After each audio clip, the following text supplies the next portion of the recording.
Okay, you guys, the time has finally come where we're going to go about these tips that I keep seeing constant mistakes being made on Arc Raiders, so let's jump into it right away. I'm going to try to do this video as fast as possible to not take up too much of your time so you guys can get on to the next one and get into your raid. Since you're already here looking at the video for Arc Raiders, I assume you know what Arc Raiders is, but in case you don't, let's just touch on it really quick so we can get it out of the way. Arc Raiders is a third-person PvP VE, depending on who you ask, I guess. It depends. And it's an extract style shooter. So you go in, you loot, you extract, and try to get back to base with all your stuff. You're taking all that stuff back to base, mainly to build guns, weapons, blueprints, and to upgrade your benches. And don't forget, honorable mention, Scrappy. Never let Scrappy go hungry. He's your lifeline. When you first get the game, every bench is going to be at level 1, just like this medical lab right here. As you can see, I can't make Vita Spray because I'm not level 3 at this workbench. So the whole goal is to level up so you don't have to spend your space dollars to keep on going. Likewise, mid-raid and what everybody's hunting for are blueprints. Blueprints are different rarity guns, such as the patina here, which needs a level 3 workbench to craft. So you find better blueprints to make yourself stronger in raid when it does come time to go player versus player, or if you're really trying to take down that pesky arc, just like that. So on the right hand side here, it tells you what you need to go in and get and bring back to base, so that way you can upgrade your bench. That'll get you to the next tier. Once your benches are all level 3, then it's really just kind of on to expeditions and trials. And one of those, let's jump into those really quick. First things first, if you go to the Raider tab and go to projects, you're going to see your expedition. Now there's 2 expeditions currently going, so don't worry if you haven't started yet, you can still catch up. And if you don't know what I'm talking about, check out the video right over there and it'll tell you everything you need to know about this update and the catch-up system. The expedition, essentially what it does is it prestiges your players. If anybody's here, they probably play Call of Duty, so it's a prestige on your player, except for you get permanent unlocks. Again, the video over here will tell you everything you need to know. Currently the one we have going on right now is called the trophy system. I haven't really done much with it, but I do intend to get it done before the day is up, so we'll get into that. Likewise, right next to that, there's the trials. The trials are in the same tab, just one click over. Every week the trials rank up and there is a leaderboard for this. Now these trials are only PvE, so you'll never have to kill raiders at this time to actually rank up in this. So there's leaderboards and ranks. As you can see, as always, I'm number 1. It is what it is. I don't make the rules, I play the game. That being said, I'm in a very low rank because I suck. So take that with a grain of salt, but I am number 1 in my rank. All right, I'm not getting rid of that. So as you can see, some of the things we have to do is deal damage to shredders, search the first wave husk, damage rocketeers, damage leapers, and destroy fireballs. This week's is really simple: Stella, Blue Gate, Blue Gate, Blue Gate. 2 maps to get them all done immediately. I would highly recommend doing this during the electromagnetic storm. That's when we did all of them to 3-star them in like 40 minutes. Except for fireballs. I'll get those tonight, don't worry. That's the really quick 2-minute rundown of what Arc Raiders is, the base objective, and going from there. Now, it's really cool because it really is a game where you make it what you want it to be, and then just accept the hate and the backlash that comes with it. If you want to be PvP, that's okay. You just got to accept that responsibility and you're going to be a-okay. Other than that, it is a ton of fun to play. Here's the top 3 or 4 things that I see people making mistakes on a daily basis that I think you need to know so you don't look like a complete noob going into this game. 1, repair your gun before you go in. I recommend if it's under 50, repair it. If you're running a suppressor, if it's under 70, repair it. The next big mistake I see a ton of players making is, yes, with your light shield, you repair it every time. It just takes plastic parts. That's okay.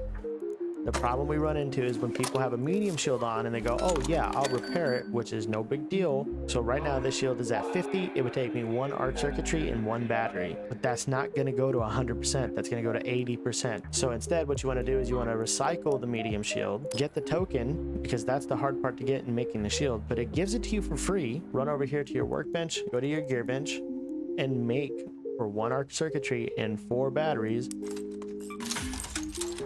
a perfect medium shield. And now you haven't wasted resources. You can get batteries like they're going out of style anywhere topside.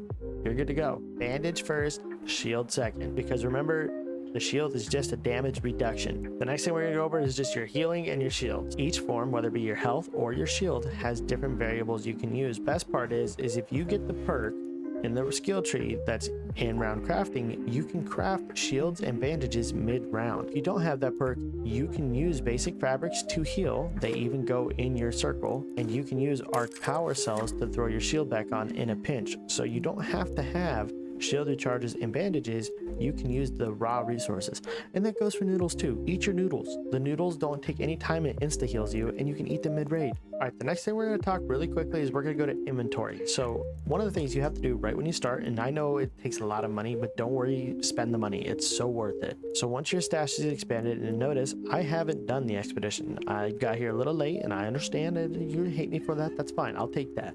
But one of the biggest things I see a lot of people wasting on is their inventory space. So like this is a prime example. The game does not always auto stack for you. See how I have 3, 3, and 2, but I know that they stack at a 5. They put a handy button in here for us. Use the button every now and then. It can't hurt.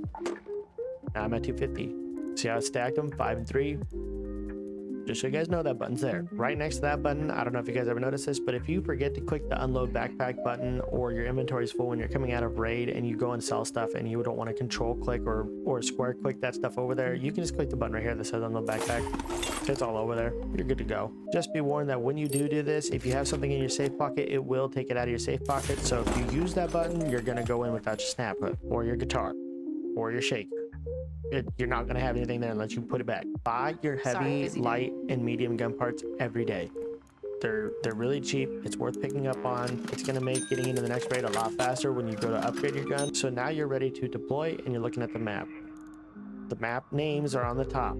The map conditions are on the bottom. Map conditions will increase your loot value as well as the difficulty.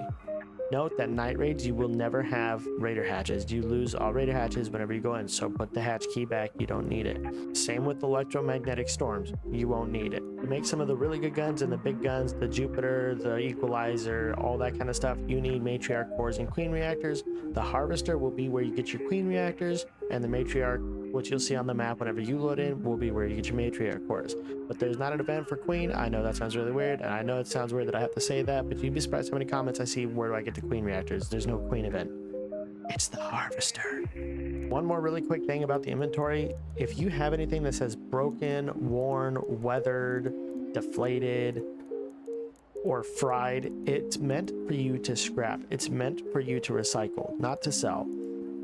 So if you ever want to know what you can and can't keep, if it says any of those things, as long as you don't have a quest for it, you can go ahead and get rid of them. You can recycle them to get all the base components from them. Also, one thing I forgot to mention about the benches, when you guys are trying to upgrade them, you can track the resources. So when you do that, it will show you tick pods and cracked bioscanners. It'll show a little eyeball next to them, and it looks just like this. That right there. It'll have this eyeball right there for you. That's how you know you need it. So in game, it's going to show that eyeball. Don't get rid of it. Butt pocket. You got this. Those are my quick tips and my arc raiders for dubbing guide. I know there's a lot that I missed off, but I'm trying to keep this video short to get you back into a raid as fast as possible. Or if there's something you know that I didn't say in this video, put it in the comments below so other people can read it. There's a lot. It's a community game. I think that's what we call PvE experience. We're helping the other people below. Drop the comments. Catch you guys in the next one. Good luck, Raider.